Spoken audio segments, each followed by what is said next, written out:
예, 안녕하세요. 안녕하세요. 예.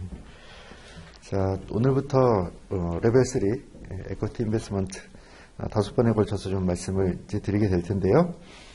서머리 배포해 드린 게 있을 거예요. 서머리 2페이지에서 우리가 어떤 내용을 배울지부터 좀 짚고 넘어가도록 하겠습니다. 보시면 총 4개 LOS가 배정이 되어 있고요. 스터디 세션 기준으로는 7하고 8하고 2가지, 각 세션마다 2개 LOS가 있습니다. 스터디 세션 7에는 LOS 15하고 16이 있고요.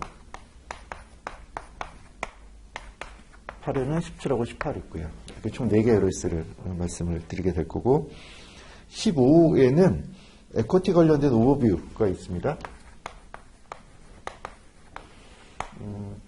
근데 이 스터디 세션의 타이틀이 뭐냐면 에쿼티 포트폴리오 매니지먼트거든요.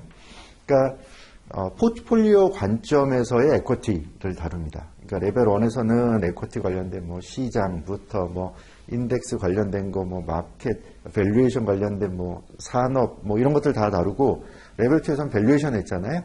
레벨 3는 포트폴리오 매니지먼트 관점입니다. 그래서 스터디 세션 7이 EPM1이고요. 스터디 세션 8이 EPM2입니다. 실제로 투자 관련된 걸 배운다고 생각하시면 되고요. 그래서 레벨 1이 그냥 개괄적으로 훑었다라고 하면, 레벨 2는 애널리스트 관점에서 밸류에이션, 가치평가의 과정이었고요. 레벨 3는 포트폴리오 매니저 관점에서 투자에 포커싱이 되어 있습니다. 그래서 LOS 15에는 오버뷰인데, 이 포트폴리오 매니지먼트 하는 과정에서 에쿼티가 어떤 롤을 하고 어떤 방식이 있고, 그게 이제 액티브, 패시브 두 가지에 대한 이런저런 이야기들을 할 거고요. LOS 16에는 패시브 관련된 얘기를 할 겁니다. 17과 18에 두 개 나눠서 액티브 관련된 말씀을 드릴 건데요. 뭐 아시는 바대로 패시브는 인덱스라는 걸 하나 만들어 놓고요. 하나의 기준점. 통상 이제 뭐 마켓이든지 뭐 특정 섹터든지 인덱스를 만들죠. 인덱스를 만들고 그 인덱스를 그대로 따라가는 것. 이게 이제 패시브입니다. 액티브는 인덱스보다 그 이상의 초과 수익을 얻어보겠다라고 하는 거죠. 시장을 비트할 수 있다. 그래서 액티브에는 17하고 18인데요. 조금 내용이 다른 게, 17은 그렇게 적어놨죠. 스트레러지 이렇게 적어놨고요. 액티브하게 투자하는데 어떤 전략들이 있습니까 하는 내용들을 17에서 얘기할 거고요. 예를 들어서 18에서는 그럼 그 포트폴리오를 어떻게 구성할 건가 하는 포트폴리오 컨스트럭션에 대한 얘기를 할 겁니다.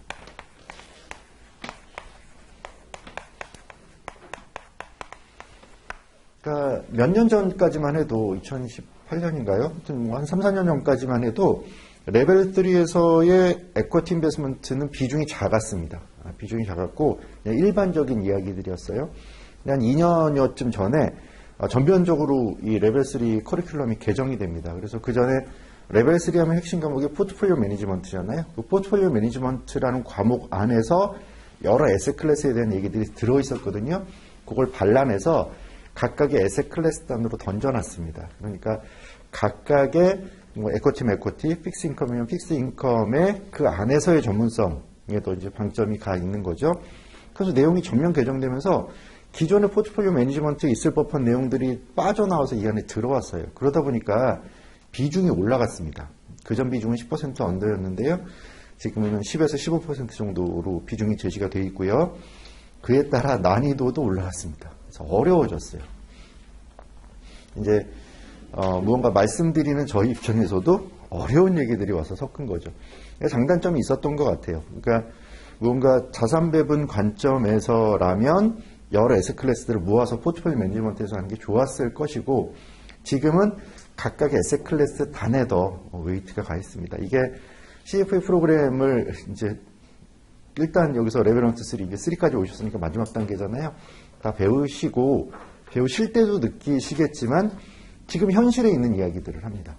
그리고 그러니까 10몇 년 전에 제가 처음에 CFA 했을 때랑 지금이랑 내용이 많이 달라져 있어요. 물론 안 바뀌는 것들도 일부 있습니다. 뭐 전통적인 재무이론 이런 건 그대로 가지만 계속 뭔가 현상과 현실을 반영을 해요. 그러니까 과거에라면 제가 한참 공부할 때 기억에 레벨 3에서 가장 키가 됐었던 부분이 그 얼터너티브 쪽에서 커머더티였습니다. 그때 커머더티 강세장이 한번 왔었을 시절이거든요. 그러니까 그때에 가장 핫한 이슈들에 대한 내용들이 많이 들어가 있습니다. 근데 지금은 아마 개별 S클래스 쪽에 더 웨이트가 있는 것 같아요. 그래서 빠져나왔고요. 그래서 조금 더 어렵다. 어려운 대신 잘 공부하면 활용도도 높아질 거다. 현실적인 이야기들이 들어있으니까요. 그래서 포트폴리오 매니지먼트 관점에서의 에코티라는 걸 염두에 두시고 계속 연결해서 보시면 되겠습니다. 그래서 보시면 알겠지만 오버뷰가 하나 있고요. 패시브가 하나 있고 액티브가 두 개 있잖아요. 당연히 액티브 쪽이 비중이 더 높고요. 더 중요하게 보여질 겁니다. 패시브가 안 중요하냐? 그렇지 않죠. 레벨 1, 2 건너오셨지만 뭐 이런 것까지는 뭐 이런 것도 있죠. 구석구석에서 나온다는 게 CFA의 시험 특징이잖아요. 다 아셔야 하는 되고요. 그런데 시험 보고 이제 다 합격하셔서 넘어가셔서 알시겠지만 또 그렇게 심하게 막 꽈서 많이 힘들게, 그러니까 뭔가 억울하게 만드는 건 좀 덜하죠. 그래서 앉아서 꾸준히 엉덩이 힘으로 공부하시면 레벨 3도 크게 어렵지 않을 거다. 그러니까 레벨 2 정도 왔으면 레벨 3는 그 당시에 운의 문제인 것 같아요. 제 생각엔 그 환경에 공부할 수 있는 환경이냐, 그때 내 시험 당일 컨디션이 어땠냐, 뭐 이런 것들이지. 이제 자질 능력 이런 영역은 이제 벗어난 얘기니까요. 그래서 그런 얘기들 가지고 쭉 한번 말씀을 드리도록 하겠습니다. 이제 서머리 4페이지를 가시고요. 책 슈에저 이제 151페이지. 스터디 세션 7의 리딩 15, LS 15부터입니다. 에코티의 오버뷰라고 말씀드렸는데, 이 오버뷰의 얘기는 여러 가지 이야기들이 있어요. 근데 통상 많이 나오는 이거 해서 뭐 할 건데, 에코티의 롤은 뭐고, 그러면 그 패시브와 액티브의 뭐 차이점들은 좀 어떤 게 있고, 뭐 이런 이야기들, 뭐 그런 것들이 조금 쭉 이제 이어 나옵니다. 자, 먼저 서머리 보고 좀 정리한 다음에 책으로 와서 밑줄 긋게요. 서머리 4페이지. LS15의 A번은 에코티의 롤입니다. 롤. 그래서 뭐 할 건데, 주식은 왜 하는데? 라는 거죠. 주식을 왜 하긴요. 투자를 위해서 돈을 벌려고 하는 거죠. 첫 번째 에코티 롤은 캐피탈 어프리시에이션, 자본이득입니다. 주가가 오르겠죠? 그만큼 이익이 있을 겁니다. 다만 관점은 개별 에셋으로의 에코티도 뭐 중요할 수 있지만 포트폴리오 안에서의 에코티인 거고요. 두 번째가 디비던드. 그건 얘기할 게 없죠. 캐피탈 게인이 있으면 인컴 게인이 있는 거고, 주식에 투자했을 때 인컴은 배당으로 지급이 될 거니까 인컴 오케이. 세 번째 역할은 리버시피케이션입니다. 포트폴리오 관점을 계속 강조드리고 있는데, 포트폴리오 안에서 주식과 다른 에셋, 뭐 채권이라든지, 뭐 현금이라든지, 뭐 금이라든지, 뭐 이렇게 다른 에셋들과의 코릴레이션 안에서 포트폴리오 이펙트, 같은 위험에서면 높은 일드가 나오고요. 같은 수익률이라면 리스크를 낮출 수 있죠. 그래서 분산 투자 효과가 있다는 거고요. 물론 이따 책을 읽다 보면 그 한계점 뭐 이런 내용들이 있습니다. 이따 책으로 정리를 하고요. 자, 네 번째가 인플레이션 엣지입니다. 최근에 이제 인플레이션이 화두가 되고 있기도 하죠. 인플레이션의 시대가 이제 드디어 이제 오나보다 뭐 이러고 있는데, 인플레이션의 관점에서 가장 의미 있는 헤지 자산 중에 하나가 주식이에요. 그렇죠? 인플레이션이다 그러면 주식 사면 됩니다. 왜 그러냐면 인플레이션이라는 게 원재료 가격이 오르고요. 공급자 물가 오르면 기업들이 그걸로 물건을 만들어서 소비자 물가를 올리죠. 그렇죠? 그러면 가격이 오르는 원가 상승분을 전가할 수 있는 가격 전가력이 문제가 되긴 하겠습니다만, 어쨌든 일반적으로 그 수혜를 가격을 올리면서 그 어닝이나 캐시플로우가 증가할 테니까요. 기업이 볼 거다. 그럼 기업의 지분인 주가가 오를 거고, 그럼 인플레이션으로 인한 구매력 상실분을 주식을 통해 상쇄할 수 있겠죠. 그런 측면의 이야기들을 하는 겁니다. 그래서 크게 이렇게 네 가지 이야기가 있다. 책으로 와서 보면 151페이지예요. 중단에 LS15의 A번 패러그래프 하나 밑으로 제목 캐피탈 어프리시에이션 이렇게 돼 있죠. 그 밑에 줄 The main driver of long-term equity return is capital appreciation. 가격 상승 투자니까요. 자, 넘겨보면 152페이지. 첫 번째 패러그래프에 앞에 볼드체로 디비던 인컴 이렇게 있죠. 배당받는 거. 더 뭐 드리지 다른 말씀 없고요. 자, 그 밑에 패러그래프 디버시피케이션이라고 있습니다. 읽어볼게요. Equity securities offer diversification benefit due to less than perfect correlation with other asset classes. 그렇죠? 다른 에셋 클래스와 주식의 코릴레이션이 낮기 때문에 분산 투자 효과가 있다. 자, 그런데 그 밑에 패러그래프요. However, the risk reduction is not constant.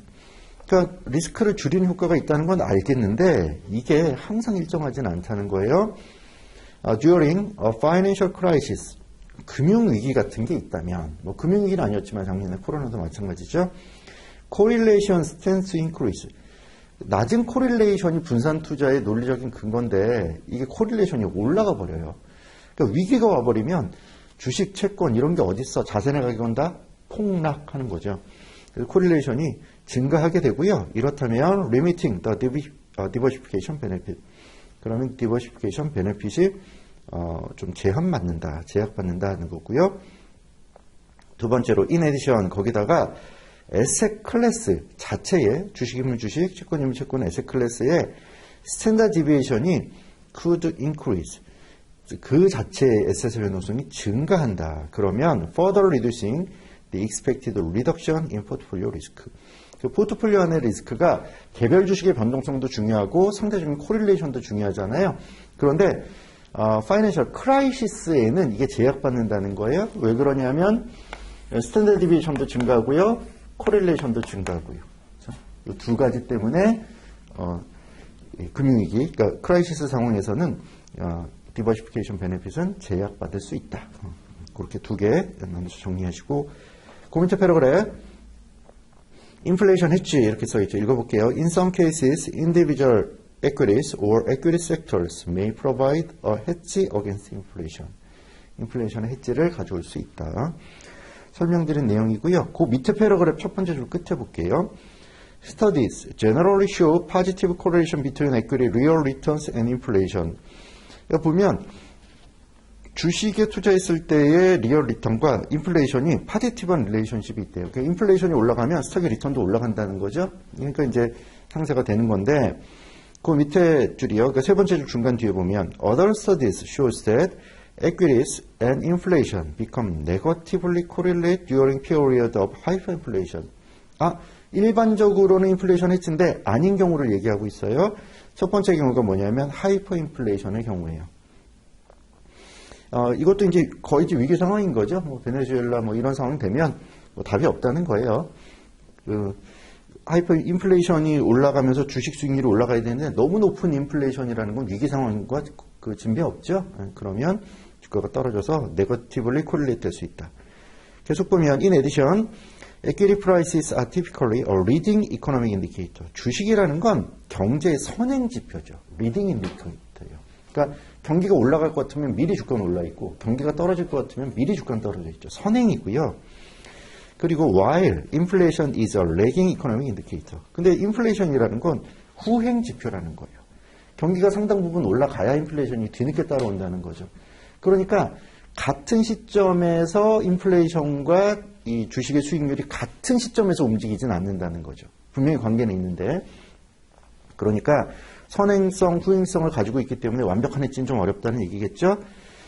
자, 계속 읽으면 also suggesting a less than perfect correlation between equity returns and inflation. 그렇게 되는 거죠. 완벽하게 퍼펙트 코릴레이션을 가져오진 못한다. 하나는 선행, 하나는 후행이니까. 그러니까 여기서도 두 가지 한계점을 얘기했어요. 인플레이션은 하이퍼 인플레이션에는 의미가 없을 수 있고 하나는 선행, 하나는 후행이니까 퍼펙트한 코릴레이션은 기대하기 어렵고 아까 앞에서 디버시피케이션은 개별 에셋 클래스의 변동성도 커지고 코릴레이션도 높아지고 뭐 언제? 크라이시스에는 의미가 좀 덜할 수 있다는 거 그렇게까지 정리를 좀 하시고요.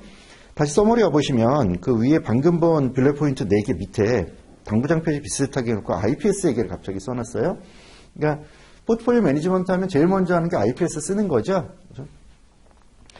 고객을 잘 파악한 다음에 그 다음에 IPS부터 이제 쓰고 시작해요. IPS 쓰면 제일 먼저 뭐 써요? 오브젝티브부터 쓰는 거죠. 목적, 리턴의 오브젝티브, 리스크의 오브젝티브. 정확히 얘기하면 리스크는 리스크 톨러런스, 얼마나 위험을 감내할 수 있느냐 하는 것들을 우리가 정하잖아요. 그러면 우리가 전략을 이제 앞으로 패시브 액티브를 배울 건데 어떻게 하면 좋으냐라고 하면 리스크 톨러런스가 낮으면 변동성을 감내하기 어렵다는 뜻이죠. 그럼 상대적으로 안정적인 패시브를 하는 게 좋겠다는 거고요. 리스크 톨러런스가 높으면 액티브 쪽이 더 적합하겠다라고 하는 겁니다. 그러면 리스크 측면에서는 알겠고 제약 조건들이 있잖아요. 제약 조건에 보면 그 유니크한 니즈 같은 것들이 있죠. 개별적으로 투자자들이 선호하는 선호 같은 게 있어요. 그래서 처음에 제가 공부할 때만 해도 이런 게 뭐가 있지? 특별한 거 뭐가 있나? 그럴 때 그때 많이 얘기했던 게 종교적인 신념 이런 거였거든요. 종교적으로 평화를 사랑해야 되면 무기 산업에 투자하지 않고 이런 것들 안 와닿았어요, 솔직히. 근데 최근에는 확 와닿는 게 있죠. 그 밑에 저거는 ESG 같은 거. 나는 환경, 지구와 함께 살아가겠어. 이 환경을 후대에 빌려주는 데 관심이 많아. 그러니까 ESG 측면에서 여러 기업들에겐 투자하지 마세요라고 하면 그런 패시브한 투자가 어려워지죠. 왜냐하면 패시브라는 건 주식시장 전체를 그대로 따라가야 되는데 그 주식시장 전체 안에는 일부 ESG가 낮은 애들이 있다는 거예요. 그럼 걔들에 대한 투자를 배제해버리면 시장 전체와 다른 방향으로 갈 수밖에 없죠. 그 자체로 액티브가 되는 거예요. 그러니까 투자의 제약 조건이 있다면 액티브다. 이 얘기는 계속 반복될 얘기니까 좀 체크해 두시고요. 자, 책으로 와봐요. 152페이지. 방금 본 밑에 하단부 제목에 Client Investment Considerations 뭔가 고려해야 되는 고려점들이 있습니까? 자, 그 밑에 두 번째 줄 끝에 보시면 Investment Policy Statement IPS가 갑자기 튀어나오고요. 계속 읽으면 Clients with a high risk tolerance may prefer growth-oriented companies, while clients with a low risk tolerance may prefer stable, well-established companies that pay dividend. 그러니까 리스크 톨러런스가 높으면 그로스 오리엔티드, 그로스 스탁 쪽에 투자하는 게 적합하겠다. 왜냐면 그게 성장주라고 하는 게 좋을 수도 있고 나쁠 수도 있죠. 개인의 그 위험, 그 회피 성향에 따라 다르겠죠. 그러니까 높은 수익을 원하면 성장에 대한 기대값을 가지고 한번 걸어볼 수 있다. 그래서 그런 변동성이 큰 그로스 스탁에 투자하는 게 좋겠고, 리스크 톨러런스가 낮으면 안정적인 그로스와 대비되는 측면의 밸류 스탁 쪽, 그 밸류 스탁의 특징들이 그런 거잖아. 하이 디비던드, 로우 피 이런 것들이니까 그런 데 투자할 수 있겠다. 자, 그 밑에 패러그래프 Client constraints may include environmental, social, and governance. ESG의 약자죠. 환경 관련된 거. 요새 탄소 제로 엄청 핫하죠. 그래서 수소 2차 전지 등등등. 소셜 관련된 부분은 상대적으로 좀 덜하긴 한데 이것도 이제 점수가 있죠. 고용 관련된 거라든지 사회기업 관련된 부분이라든지 이런 거. 그러니까 가버넌스 같은 것도 그 안에서의 지배구조, 얼마나 이사회와 매니지먼트가 독립적으로 잘 경영하느냐. 그러니까 투자자 관점에서는 그게 잘 이루어져야죠. 자기들끼리 이제 쿵짝쿵짝해서 인사이더 트레이딩 같은 거 하면 안 되고, 또 지역의 이해관계자들에게 어떻게 기여하느냐, 이런 부분들 함께 고려가 되어야 된다는 거예요. 그리고 and religious belief, 종교적인 신념 같은 것들이 있으면 이런 제약 조건도 감안을 해야죠. 그래서 이런 측면에서 보면 그 아래 박스 3개가 있는데 첫 번째 네거티브 스크리닝 방식은 읽어보면 which excludes companies or sectors. 회사나 그 섹터를 아예 지워버리는 건데요. 이런 건 ESG 측면에서 아예 맞지 않아 라고 지워버리는 거예요. 이런 회사들은 아예 투자하지도 마 이렇게 빼버리는 거. 근데 네거티브 스크리닝이 네거티브란 말이 앞에 붙어 있기는 하지만 안 되는 회사를 지정한 거죠. 그러니까 사실 안 되는 회사들은 전체 기업들로 놓고 보면 좀 소수이겠죠. 그러니까 오히려 투자할 수 있는 폭은 네거티브 스크리닝이 더 넓은 경우가 많아요. 그럼 이제 파지티브 스크리닝은 되는 회사를 찍는 거예요. 그래서 이거는 which seek to uncover companies. 이런 회사들은 투자해도 괜찮아 하는 게 파지티브 시스템이거든요. 근데 파지티브 스크리닝을 하면 되는 회사만 지정했기 때문에 오히려 투자의 폭은 좀 작을 수 있어요. 그 아래 세 번째, thematic investing. 요새는 거의 이게 섹터고 인더스트리고 거의 압살하는 것 같아요. 요새는 테마, 어떤 테마로 붙이느냐 하는 것들이 더 유효하게 들리기도 하는데, 이 테마 투자라고 하는 건 뭐냐면, 읽어볼게요. which screens. 뭘 거르냐면, equities based on a specific theme, such as climate change. 기후변화, 환경과 관련된 쪽에서, 넷제로, 탄소 제로, 탄소 배출량 제로를 만들어내는 회사들에 투자하자 이런 것들.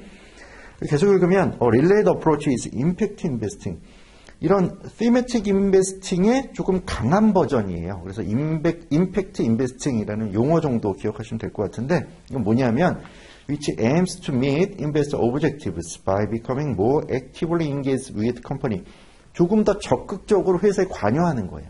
그러니까 단순히 이런 쪽의 회사에 투자하자가 아니라 그 회사에 직접 관여하는 거죠. 가서 이제 IR도 만나고 뭐 레터도 보내고 이렇게 해줘라고 적극적으로 의사 표현도 하고 그리고 company matters and or directly investing in company project 한 발 더 나가서 그 회사가 그래서 저기 무슨 저 수소 2차 전지 발전소를 세우면 그 프로젝트 단에 투자를 하거나 이렇게도 가능하다는 거죠. 그런 임팩트 인베스팅이라는 것도 가능하겠다. 그래서 그 에쿼티의 롤은 크게 아까 얘기한 뭐 자본이득, 그다음에 배당, 인컴, 디버시피케이션, 인플레이션 헤지 이 네 가지다. 그리고 디버시피케이션과 인플레이션 헤지는 안 되는 부분들 정도 챙기시면 될 것 같아요. 자, 넘어가요. 서머리 다시 와서 보시면 4페이지 하단부에 LS15의 B번이 있거든요. 이거는 이제 유니버스에 대한 세그멘테이션이에요. 유니버스. 그러니까 우리가 투자하는 투자 대상 집합, 그 풀을 유니버스라고 하죠. 그러니까 이 유니버스를 좀 정하는 방법. 그러니까 유니버스도 주식시장에 있는 회사 전체라기보다는 그걸 조금 캐테고라이즈해서 그러니까 그룹핑해서 거기에 이제 투자하는 방법도 있을 거다는 거예요. 그럼 어떻게 이거를 좀 나눠볼 수 있겠냐라고 하면 첫 번째 방법이 사이즈나 스타일로 나누는 방식이 있어요. 사이즈가 그 오른쪽에 큰 놈, 중간 놈, 작은 놈, 라지캡, 미드캡, 스몰캡 이렇게 나누는 방식일 거고요. 스타일은 여러 가지 스타일이 있을 수 있는데 가장 대표적으로 우리가 보는 게 밸류 그로스죠. 밸류 스탁이냐, 그로스 스탁이냐. 중간에 블렌디드라는 게 있기는 해요. 그래서 밸류가 있고 그로스가 있다라고 하면 우리가 전통적으로 뭐 이건 아시는 거니까 P 멀티플이 그로스는 높고 밸류는 낮고 프라이스 밸류가 그로스는 높고 밸류는 낮고 디비던 일드가 배당을 많이 주냐라고 하면 그로스는 안 주고 밸류는 많이 주고 뭐 이런 거잖아요. 또 성장률은 그로스가 당연히 높고 밸류는 상대적으로 낮고 물론 이 분류가 절대적이진 않아요. 최근에는 뭐 그로스 스탁의 반대말이 밸류 스탁이 아니에요. 뭐 이렇게 항변하는 분들도 뭐 있기는 하더라고요. 아닐 수도 있어요. 아닐 수도 있는데 일단 우리는 나눠서 분류하는 입장에서 반대 개념으로 생각하자고요. 일단 뭐 이런 차이들이 있을 겁니다. 뭐 아는 거고요. 이걸 가지고 근데 밸류냐 그로스냐 좀 이제 애매한 애들 있죠. 섞여서 아마 나중에 이제 말씀드릴 텐데 액티브 쪽에서 이게 뭐가 밸류고 뭐가 그로스냐라고 하면 예를 들어 PER, 뭐 PBR은 높은데 성장률도 높거나 뭐 디비전 일드가 낮거나 이럴 수 있죠. 그러니까 이거는 서로 섞일 수 있다고요. 그러니까 밸류 스코어, 그로스 스코어를 스코어링을 해가지고 뭐 그걸 상대적인 비중을 가지고 이거는 뭐 밸류로 분류하네, 그로스로 분류하네 이런 분류법들이 이제 있을 수 있거든요. 기업마다 다 성격이 다를 거니까.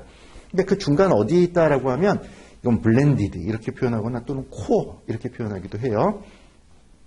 그래서 그렇게 나누는 방법들이 있겠다.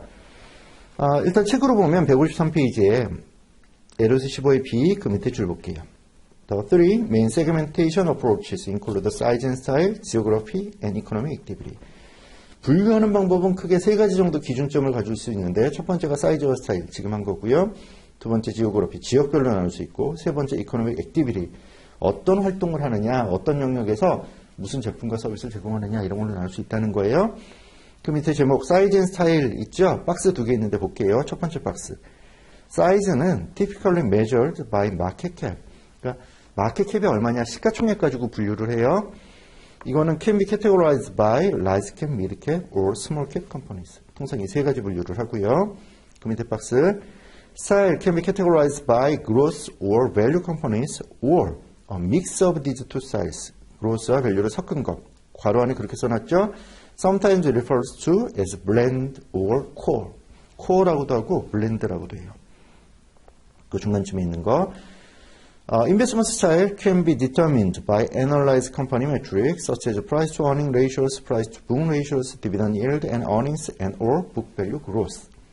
뭐 이런 것들 가지고 우리가 통상 나눕니다. 그래서 그 밑에 보면 피규어 15일 표가 있잖아요. 스타일 박스라고 하는 것들이요. 모닝스타 이런 데서 쓰는 거죠.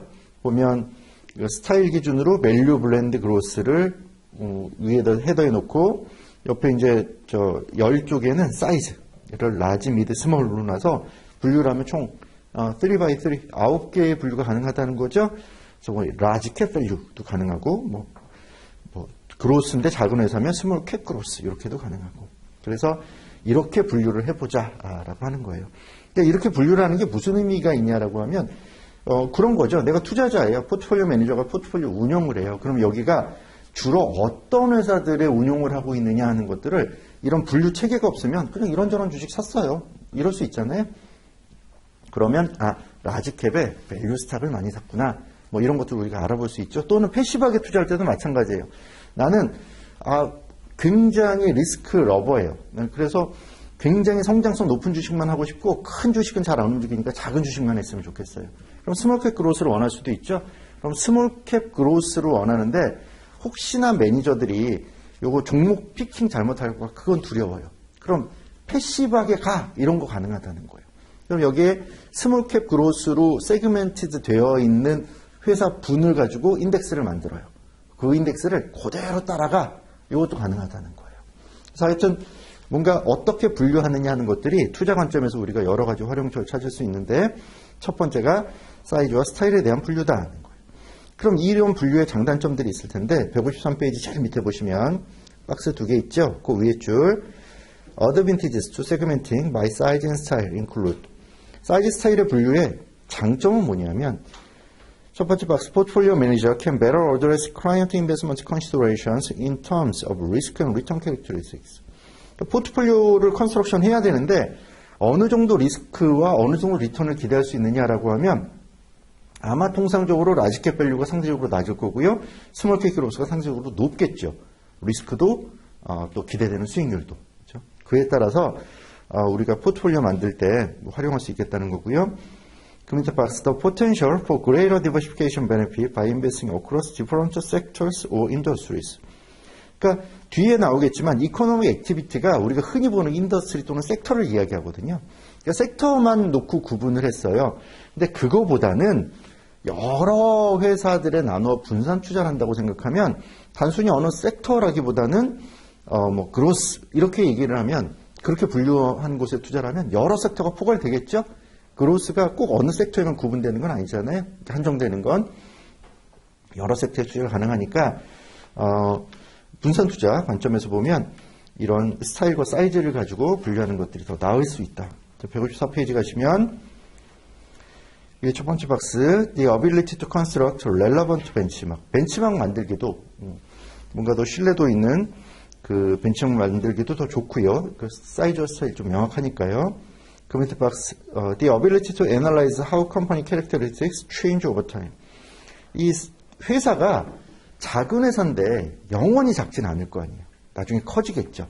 처음엔 성장률이 높은 그로스 컴퍼니였는데 어느 시점 가면요. 그 성장 다 달성하고 나면 그럼 이제 성장률이라는 건 완만해지죠. 그렇죠? 마켓 평균 정도로. 그렇게 되니까 이제 더 이상 그로스 컴퍼니가 아니라 밸류 컴퍼니로 바뀔 거예요. 그런 상황들을 지켜볼 수 있죠. 우리가 이런 분류를 해서 그 안에 회사를 넣어놓으면. 근데 이거는 장점이라고 말씀드렸지만 그 밑에 패러그래프요. 두 줄짜리 읽어보면 The last advantage. 그러니까 뭔가 회사가 어떻게 변하는지 알 수 있다는 건 is also a disadvantage. 단점인 거 아니냐. In that the categories are not stable over time. 아니 한번 카테고리를 정했으면 그 회사 계속 투자하면 되는데 계속 회사가 어떻게 바뀌는지 봐야 되죠. 뭔가 그렇게 변동된다는 자체가 부담일 수 있다는 단점일 수도 있다. 자, 그 다음에 이거는 책에 있는 내용 서머리 별거 없으니까 책을 보면 그 바로 밑에 제목으로 지오그래피라고 있죠. 지역별로 분류할 수도 있어요.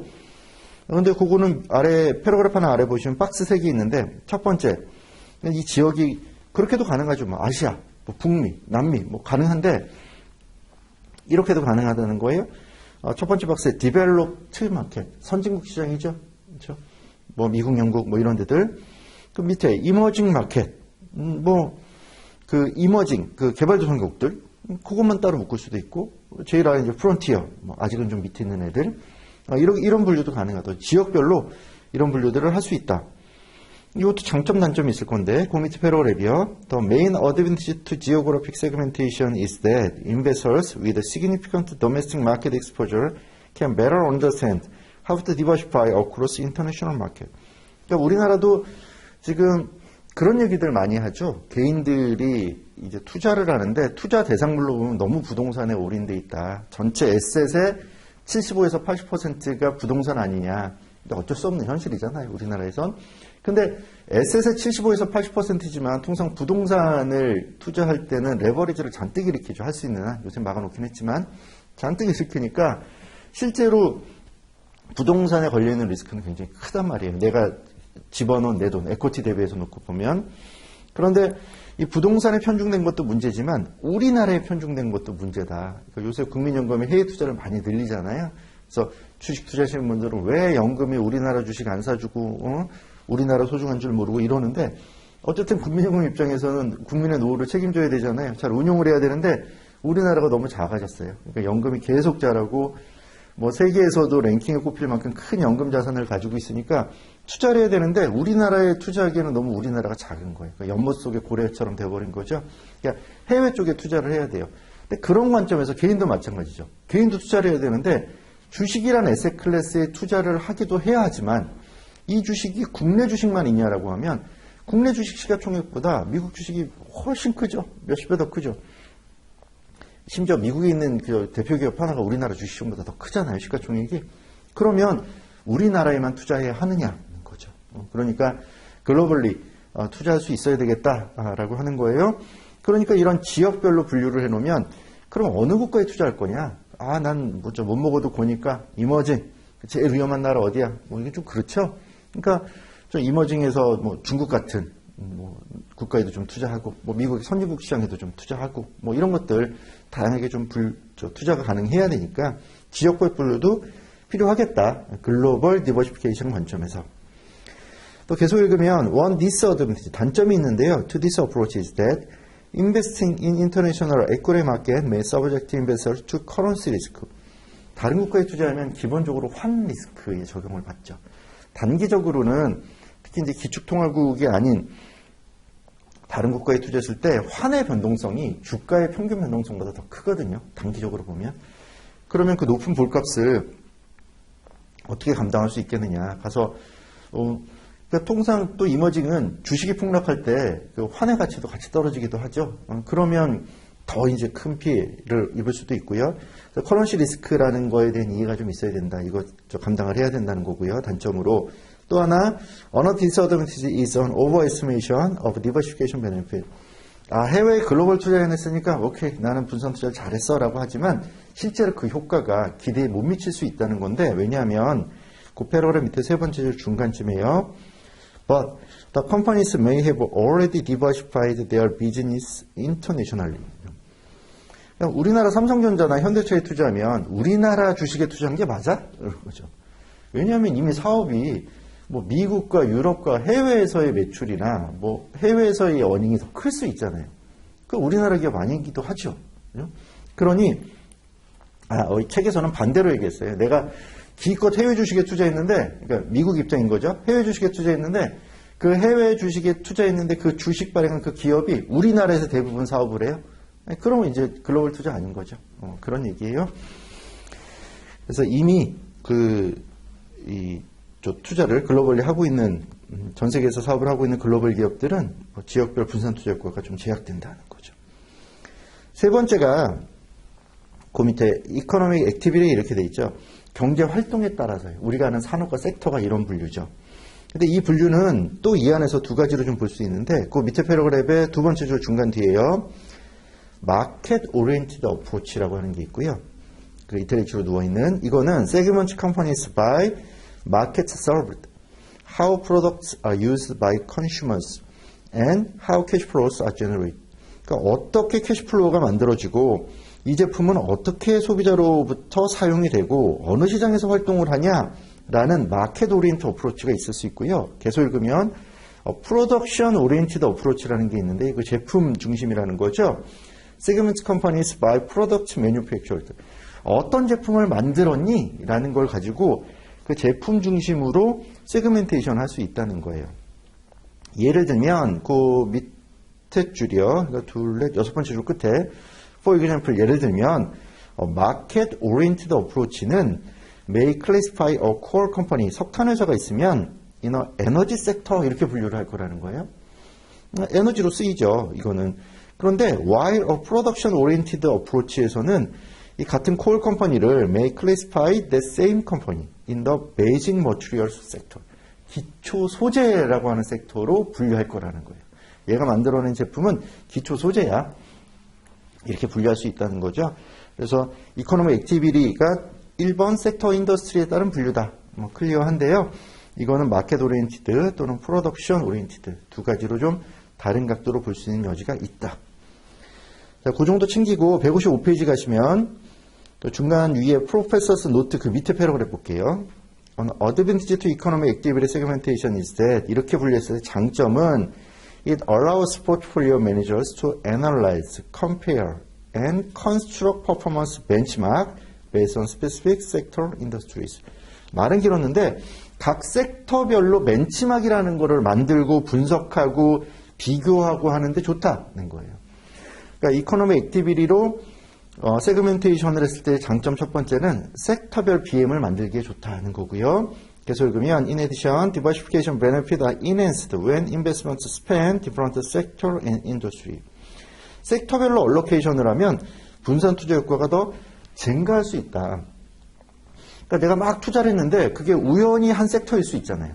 그것보다는 각 기업들이 어떤 섹터에 속해 있는지를 파악을 하고 섹터별로 좀 이렇게 이리저리 분산을 해놓으면 여러 회사에 투자를 하면 분산 투자 효과를 더 높이 가져갈 수 있겠다는 거고요.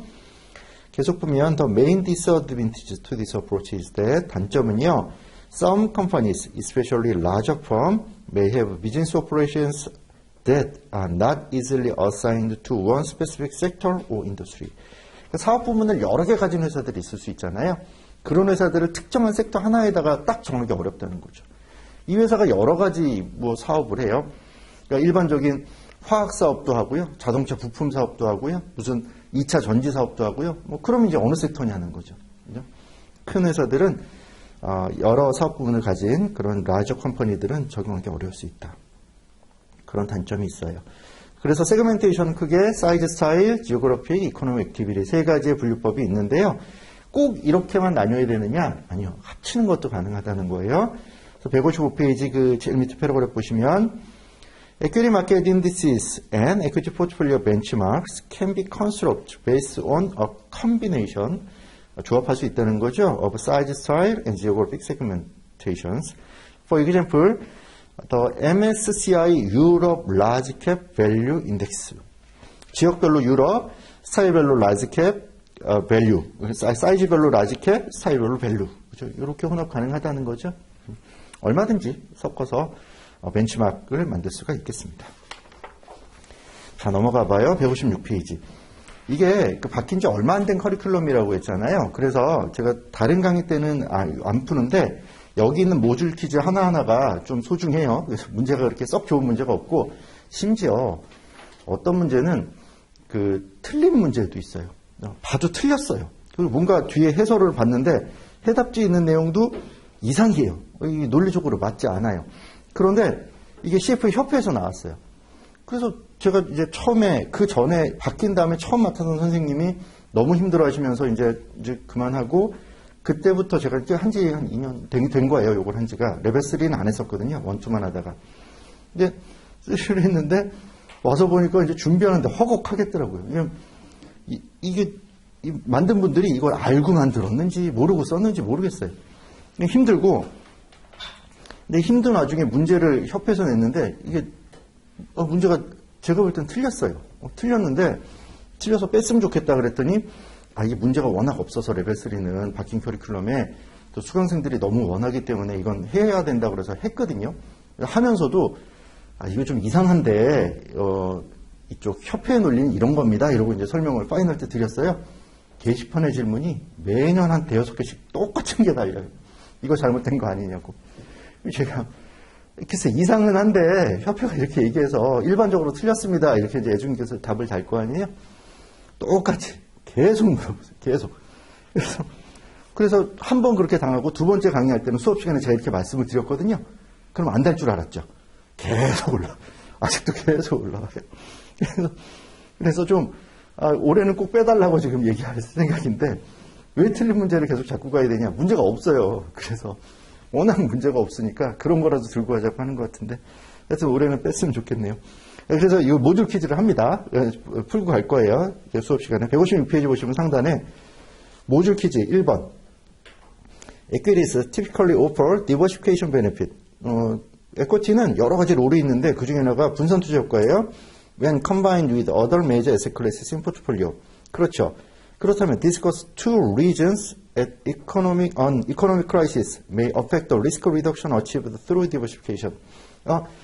이코노믹 크라이시스가 있을 때 이런 분산 투자 효과를 줄이는 그런 영향, 그 두 가지 이유에 대해서 설명해 보시오라고 하는 거죠.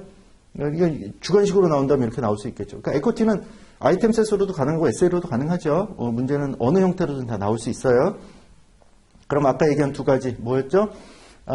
이 크라이시스가 이런 디버시피케이션 베네핏을 감소시킬 수 있는데 그 이유가 첫 번째가 에셋 간의 코릴레이션이 올라간다. 두 번째가 그 에셋 클래스 자체의 스탠다드 디비에이션이 올라간다. 두 가지 말씀드린 거 있죠? 그럼 그거 적으면 되는 거예요. 자, 2번 assume an investor is segmenting the equity investment universe by economic activity. 자, economic activity를 가지고 세그멘테이션을 좀 해보려고 해요. 그럼 describe two advantages for applying this segmentation approach. 이코노믹 액티비티를 가지고 세그멘테이션을 했을 때 장점은 뭐냐는 거죠. 첫 번째 뭐였어요? BM을 만들기 용이하다 하는 거죠. 컴페어하고 애널라이즈하고 컨스트럭팅 하기가 이 이코노믹 액티비티를 가지고 BM을 만들기가 용이하다라는 게 있었고요. 두 번째는요. 이렇게 만들어 놓으면 각각 섹터를 보고 기업들을 좀 선별해서 디버시피케이션 그 베네핏을도 올릴 수 있다. 그죠? 분산 투자 효과를 더 올릴 수 있다라는 장점이 있었죠. 그 두 가지 정도 그렇게 이제 메모를 하시면 돼요. 그래서 레벨 3부터는 어쨌든 에세이도 정리를 하셔야 되기 때문에 특히 장단점 같은 것들은 좀 잘 정리를 해두시는 게 좋겠죠. 자, 넘어가 봐요. 이제 서머리 5페이지 보실게요. 자, 타이틀을 보면 LC버의 C번이 equity 포트폴리오. 그럼 equity를 넣었을 때 types of income과 cost. 인컴과 코스트는 어떤 인컴, 주식을 통해서 얻을 수 있는 인컴은 뭐가 있고요. 코스트는 뭐가 있어요? 라고 하는 거죠. 아까 롤에서 그 캐피탈 어프리시에이션은 캐피탈 게인이었고요. 인컴으로는 뭐가 있었어요? 배당이 있었죠. 배당이 가장 대표적이에요. 그래서 그 밑에 보면 인컴은 첫 번째 땡이 배당이 있어요. 배당. 그리고 두 가지가 더 있는데요. 부과돼서 두 번째 작은 땡 보시면 시큐리티 랜딩이 있어요. 대주. 주식 빌려주는 거죠. 주식을 빌려간 사람은 뭐예요? 공매, 쇼세일이라는 걸 하려고 하는 거죠. 그렇죠? 우리나라가 특히 쇼세일에 대해서 굉장히 센티멘트가 안 좋죠. 그래서 어쨌든 내가 주식이 있어요. 주식을 투자했을 때 투자는 주식을 투자했는데 난 이 주식을 팔 마음이 없어요. 지금부터 20년은 최소한 가져갈 거예요. 그러면 가만히 있으면 배당만 들어오잖아요. 그리고 실현될 때까지 호라이즌은 많이 남았고 근데 누가 빌려달래요. 빌려주면 뭐 수수료를 좀 주겠대요. 빌려줄 수 있죠. 그래서 빌려주는 게 시큐리티 랜딩이에요. 그럼 이렇게 대주를 해주면 수익을 얻을 수 있는 원천이 두 개가 생겨요. 그 오른쪽에 첫 번째가 P, 수수료를 일단 받는 게 있고요. 두 번째는 내가 얘한테 주식을 빌려주는데 얘가 안 갖고 튀면 어떡해요? 계좌 대체를 해줬는데. 그러니까 뭘 받냐 하면 컬렉트럴을 받아요. 담보물을. 그럼 이 담보물을 내가 투자할 수 있겠다는 거예요. 그래서 담보물, 예를 들어 현금 담보를 받았다면 통상 현금으로는 잘 안 하지만 어쨌든 받았다면 이걸 가지고 내가 투자를 해서 또 수익을 얻을 수도 있잖아요. 그래서 첫 번째가 P, 두 번째가 담보물을 투자해서 얻는 수익. 이 두 가지가 주식을 가지고 있을 때 인컴이 되고요. 그리고 세 번째가 주식을 가지고 있잖아요. 그러면 이 주식을 내가 당장 팔 마음이 없더라도 옵션을 발행했으니까 그 옵션을 매각하면 그 프리미엄을 받을 거잖아요. 그 프리미엄이 수익이 될 수 있다는 거예요. 커버드 콜 전략, 뭐 디리버티브에서 한 거예요. 이따 책 보면서 잠깐 추가로 설명을 드릴게요. 그리고 또 디비던드 캡처 같은 것도 가능하다는 건데요. 디비던드 캡처는 이따 이제 책 읽으면서 다시 확인하겠지만 이런 거예요. 우리가 배당락이라는 걸 알죠. 그죠? 배당락. 배당락은 뭐냐면 어느 특정일에 특정일이 있으면 요날 주식을 사면 배당을 받고 이날 사면 배당을 못 받는 거죠. 그래서 이날 사면 배당을 받고 이날 사면 못 받아요. 왜냐하면 뭐 1호부터 하루 이틀 뒤에 주주명부를 확정하는 날이 있는데 이날 주주를 해야 되거든요. 근데 이날 사면 실제로 주식이 들어오는 날이 이 주주명부 확정일 이후라서 내가 배당을 받을 대상이 안 되는 거예요. 그러면 요날 사는 거죠. 이날 사서 그럼 그 다음 날이 되면 통상 어떻게 되냐면 예상되는 배당만큼 주가가 떨어지거든요. 떨어지고 그 다음에 거래되는데 이렇게 생각하는 거예요. 이 회사는 지금 방향성도 좋아서 배당 주는 것만큼 다 떨어지진 않을 거야. 오히려 치고 더 올라갈 수도 있어. 그렇게 생각하면 이날 사서요. 배당 떨어진 그 다음날 파는 거죠. 이게 디비던드 캡처입니다. 그러니까 배당락하기 직전에 주식을 사서 들고 있으면서 배당을 받을 권리만 얻은 다음에 그럼 배당을 받는 거죠. 그 뒤에 팔아버리는 거. 내가 주식을 들고 있으면 뭐 이런 것도 가능하겠다. 잘못하면 혼나죠, 이런 거. 근데 어쨌든 실제로 해보시면. 근데 어쨌든 이런 전략도 구사가 가능하다는 거예요. 자, 보면 156페이지로 와서요. LS 15의 C번 그 아래 보시면 There are several ways to earn income from an equity portfolio. 인컴을 얻는 방법이요. 그 밑에 패러그래프에 디비던 인컴이라고 볼드체되어 있는 거, 배당, 뭐 이건 아시는 거니까 그 패러그래프 두 개 밑으로 가면 그 제일 밑에 패러그래프 Securities Lending 이렇게 돼 있어요. 주식을 빌려주는 거. 그러면 그 패러그래프 네 번째 줄 중간부터요. The lender, 빌려주는 사람은 of a security is typically paid a fee, 수수료를 받아요. 여기 1번. And may also receive collateral or cash on which they can also earn a return. 뭔가 담보물을 받아서 그걸 뭐 재투자해서 추가적인 수익을 얻을 수 있는 두 번째 인컴의 소스가 돼요. 157페이지 가시면 두 번째 패러그래프요. Security or stock lending does introduce additional issues. 근데 이 대주라고 하는 거는 몇 가지 이슈가 있다는 거예요. 첫 번째 보면 short selling tends to drive down the securities prices. 주식을 빌려줘요. 그럼 주식을 빌려간 애는 뭘 한다고요? 공매를 한다고요. 공매를 하면 주가는 떨어지죠. 계속 매도를 하니까. 주가가 떨어져요. 근데 실제로 난 빌려준 거지 그 주식의 진정한 주인은 나잖아요. 근데 내 주식의 가치가 계속 떨어지면 기분 나쁘겠죠. 그러니까 주가 하락의 이슈가 첫 번째 있어요. 그리고 두 번째는 그 패러그래프의 둘레 다섯 번째 줄 중간 앞에 보시면 The lender must also be concerned with the quality of the borrower and the borrower's ability to return the securities. The borrower must also compensate the lender for any dividend payment. 그래서 얘기는 뭐냐면 카운터파트 리스크가 있다는 거예요. 얘가 제때 돌려줄 수 있겠냐는 거죠. 내가 주식을 빌려줬는데 언젠간 얘가 그 주식을 다시 팔아서 사서 줘야 될 거잖아요. 뭐 담보물을 받긴 하지만 충분히 내가 빌려준 주식의 가치만큼일지 모자랄지 모르죠. 지금 당장은 100%라도 통상 안 되지만 그 위에 주가가 올라가면 하여튼 제대로 받지 못할 리스크, 카운터파티 리스크라는 게 내재되어 있다는 거고요. 그리고 이 공매를 했을 때 빌려간 사람은 원주인은 나니까 배당 같은 거들은 나한테 다시 돌려줘야 된다. 이제 그게 부과되어 있었고요. 하나 더요. 그 밑에 줄 보시면 그러니까 그 패러그래프 밑에 두 번째 줄 중간 앞쪽이죠.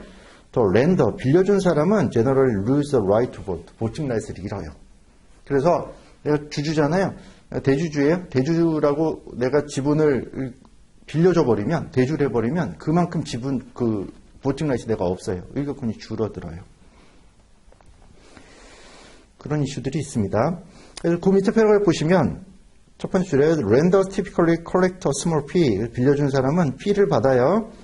그 오른쪽에 보시면 in the range of 0.2 to 0.5% annually. 연에 0.1에서 0.5 정도. 뭐 이거는 꼭 정해진 게 아니니까 이런 퍼센티지가 시험에 나오거나 하진 않겠죠. 조금 수수료 받고요. 그리고 네 번째 줄 앞부분 보시면 lender can also earn extra income by reinvesting the borrower's posted cash collateral. 아까 말씀드린 담보물 받은 걸 투자해서 추가 수익을 얻을 수도 있어요. 자, 그 밑에 박스 두 개 있는데 그 바로 윗줄 보면 additional income strategy라고 되어 있죠. 추가적으로 수익을 얻을 수 있는 것이 있는데요. 그 밑에 첫 번째 박스 writing option, 옵션을 발행하는 거예요. to earn option premium. 그럼 프리미엄을 받을 수 있죠. A covered call strategy involves writing a call option on a stock owned. 내가 주식을 가지고 있으면 여기에 대해서 콜 옵션을 발행을 할 수 있어요. 그래서 우리가 뭐 그런 거 하는 시간은 아니고 자세히 아실 필요도 없지만 주식을 가지고 있으면 옵션을 하나 발행하는 것도 가능하다는 거죠. 주식의 페이오프가 이렇게 되죠. 주식은 이렇게 이제 주가가 올라가면 내가 플러스, 주가가 떨어지면 마이너스 수익이 있을 거예요. 근데 여기에 대해서 콜옵션을 하나 발행하는 거죠. 그럼 콜옵션의 그 페이오프가 이렇게 나올 거잖아요. 그래서 콜옵션을 발행했어요. 콜옵션을 발행했고 주식을 가지고 있죠. 그러니까 이게 주식을 가지고 있고 콜옵션을 팔아놓은, 그렇죠? 이런 컨비네이션이죠? 그럼 최종적으로 내 페이오프가 어떻게 나와요? 주식을 가지고 있으니까 이렇게 올라가다가 이 점에서 이렇게 옆으로 꺾이죠? 그렇죠? 그러니까 콜옵션을 발행했기 때문에 줘야 되는 그 지불 의무가 내가 주가 상승분으로 이제 상쇄가 되면서 이제 내 최대 이익은 이렇게 제한이 되는 거지만 그것 때문에 요만큼의 프리미엄을 내가 가져가는 거죠. 이거 커버드 콜. 그래서 이 커버드 콜이 뭐다 이것까지 설마 내겠나 싶은데 어쨌든 라이팅 옵션이 하나의 인컴에 수당이 된다는 거고요. 또 똑같이 그 캐시 커버드 풋이 있는데 풋콜 페널티 생각하시면 캐시를 뭐라고 쓰지? 그냥 캐시라고 쓰나? 풋을 팔아놓고 캐시를 가지고 있는 거랑 똑같죠? 그렇죠? 이게 이제 그 캐시 커버드 풋인데 그게 고페로랩의 네 번째 줄 중간쯤 보시면 볼드체로 캐시 커버드 풋이라고 되어 있죠. 그 밑에 줄 보면 This involves selling a put option on stock and setting aside sufficient cash equivalent to pay for the stock if the put option buyer exercises their right. 말은 긴데 그려보면 얘랑 똑같은 페이오프, 이 노란색이랑 똑같은 페이오프가 나오는 거죠. 커버드 콜이나 캐시 커버드 풋 같은 것들이 주식을 가지고 있으면 가질 수 있는 인컴이 된다. 자, 그 밑에 박스요. 디비던드 캡처라는 게 있는데 이거는 where an investor buy a stock right before its ex-dividend date. 배당 나기를 직전에 주식을 사고요. hold that stock through the ex-dividend date. 그래서 배당 나기를 넘어서까지 쥐고 가다가 and then sell the stock. 나중에 파는 거. 그럼 배당은 내가 먹을 수 있지 않냐. 이런 전략도 가능하겠다. 그래서 주식을 가지고 있을 때 인컴과 코스트 중에 지금 인컴까지만 한 거예요. 첫 번째가 배당, 두 번째 시큐리티 랜딩을 통한 피나 콜레트럴에 투자했을 때 리턴, 세 번째가 라이팅 옵션에 따른 프리미엄 수치, 또 디비던드 캡처 이렇게 가능하다. 그래서 여기까지 하시고요. 10분 쉬었다가 계속 말씀드릴게요.